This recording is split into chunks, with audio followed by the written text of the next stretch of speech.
10 kg di cocaina nascosta nel vano motore dell'auto, un Audi, e in parte nell'abitacolo. Viaggiavano con un quantitativo di droga che, rivenduto sul mercato, avrebbe fruttato 700.000 euro.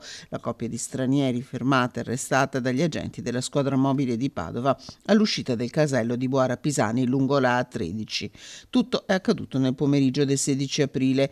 I due, lui 36 anni marocchino, lei 37enne di origine romena, genitori di 3 figli tutti minorenni, erano già noti alle forze dell'ordine. A carico dell'uomo precedenti specifici per spaccio di droga e una condanna alle spalle, la donna per reati di truffa e appropriazione indebita. Dopo l'arresto, la successiva perquisizione nell'abitazione della coppia a Cavarzere nel Veneziano ha permesso di trovare e sequestrare oltre 1 chilo di hashish.